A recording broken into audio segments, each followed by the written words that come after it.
Welcome, madam.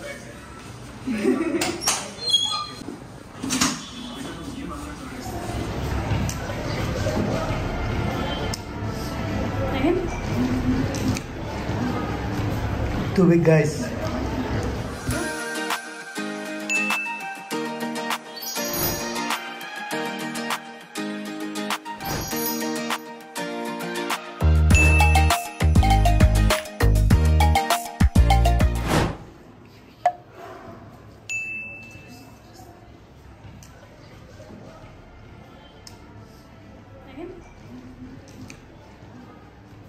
Too big, guys.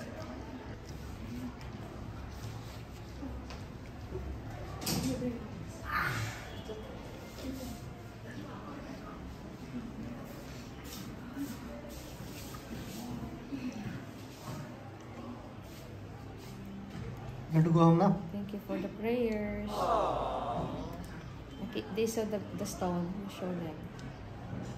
Can you give? This is Mila and this is her diamond. Guys, diamonds, he got 7 diamonds. Yung pinakamalaki, 13 mm. Dami nila, lalaki. I'm expecting is the size of the cord on.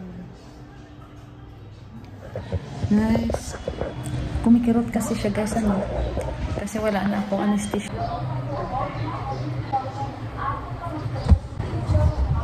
Wait, ayaw. Gusto ko. Ayusin mo yun. Thank you for all your prayers. Salamat. Salamat sa prayers. Salamat sa prayers. Hala, guys, nagtali sa dipak ng buhok. Parang nanganap ako. Pero at least thanks God. Natapos na. Hopefully makauwi kami bukas. Salamat talaga kay Lord. Alam din, Papa, yung milk tea, Papa. Kasi nga pwede daw kami ng black tea. Tsura ko, guys, oh. Tapos yung tulog ko, parang tulog-tulog lang ng sisi. Nagbili pa si Tipak na mga tea. May mga tea pala daw dito. Dito sa cabinet, may mga tea. Si Yuhan. Ayan. Para na akong nanganak. Takot ako gumalaw. Tanungin ko mamaya si Doc kung talagang pwede ako maglakad-lakad kasi hindi pa ako nakaupo.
Ulang dito mag-isa. May naboses ko, guys, kasi sikmura ako. Sabi niya, Mama, bakit naging ganyan yung boses mo?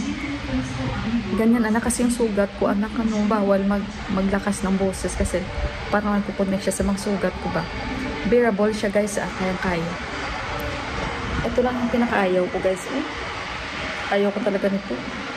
Hopefully bukas matanggal yan. Wala pala yung dalawa. Bumili sila ng kakainin nila dinner. Ayun. Nasa tayo siya. Your house is near here. Yeah. Yeah, bring garlic. Show it to me. Show it to me. Next. See next. Morning guys. Ayan. Pauwi kami. And thank you Lord sa wakas natapos din. So medyo mahina yung boses ko kasi parang nagko-connect siya sa sugat ko.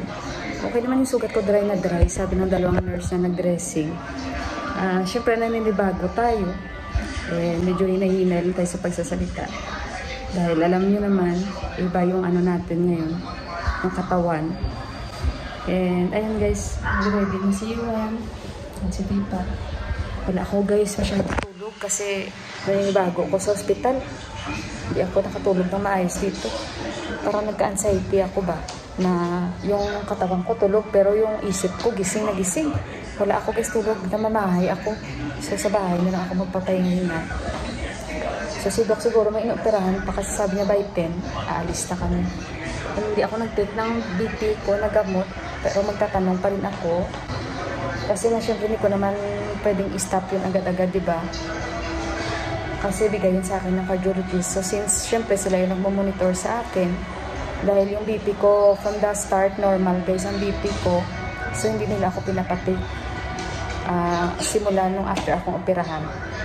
So kasi nangyari sa akin yan, nung buntis ako nagtitake ako after ako operahan, hindi na ako nag-take ng gamot. So ang tendency tumaas, mga ilang years naman ang tumaas. Pero hindi ko kasi pwedeng stop yan agad-agad eh, kahit normal na yung BP ko.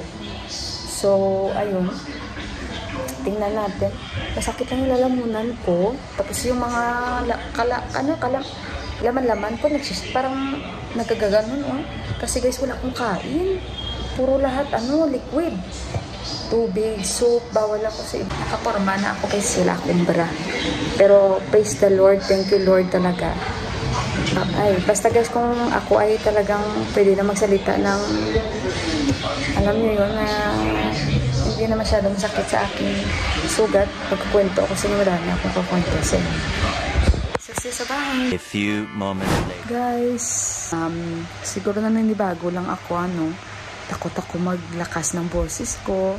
Kasi syempre, yung sugat natin, although maliliit lang naman yung mga sugat, guys, pero ako kasi alam nyo naman, masyadong, kasi ganun ako yung parang, takot ako, baka bumuka yung ganyan, wag naman, yung mga ganun, guys. Medyo may kirot-kirot siya, pero bearable. And, nakatulog ako ng maayos, thank you Lord. Dahil sa hospital niya, hindi ako makatulog ng maayos. And kumain ako ng vegetable soup. So, alam nyo kasi minsan, pag mga ganitong operasyon, sa sikmura banda. So, medyo konektado siya kasi nga, sa pagsasalita mo, yung hinga mo. Although okay naman guys, pero naninibago ka lang syempre kasi medyo may kirot-kirot. Hindi naman ganun kasakit na sakit. Kaya guys, yung kaso lang, syempre kailangan mo yun yung katawan. Tingnan mo yung leg, may mga salunpas. May mga salunpas yan. Kasi nga, gawa nga ng may mga nilagay sila sa ating katawan. Kasi syempre major operation tayo, although madali lang. And medyo hindi na ako nahilo-hilo. And syempre may mga gamot pa tayong tinitik. Dalawa lang yung gamot ko. So, ayun guys, si Yuan tsaka si Deepak na sa baba. Hindi ba ako nakapatla? Kaya pagpasensyahan niyo. And hindi naman ako pinagbawalan ng doktor. Except lang sa mga makakain muna. More on soup, more on liquid. Kasi nga syempre para hindi mabigla yung atay natin. Dahil syempre wala na tayong pangtunaw.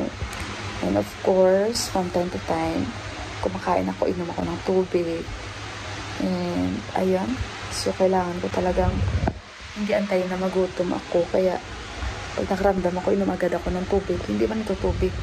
Chamomile tea. Pero guys, kung alam niyo lang, grabe pa rin yung appetite ko hanggang may ubo-ubo pa ako konti guys. Hindi naman ganun kagrabe. And Medyo mangati-ngati na kasi yung lalamunan ko that time. So ngayon parang nag-ano na siya talaga. Yung bang nag-trigger na yung plema ko. Hindi naman siya masakit guys, pero andun pa rin yung parang hindi naman namamanit. Kirot-kirot ba? Yan lang. Pero kung masakit na masakit, wala naman guys. And hindi ko alam yung mga tahi ko parang nangangati o parang ganun yung naramdaman ko. Minsan kirot, pero parang feeling ko nangangati. Kasi nga din racing bago kami lumabas, dry na yung sugat ko. At saka hopefully tuloy-tuloy na ito, Lord.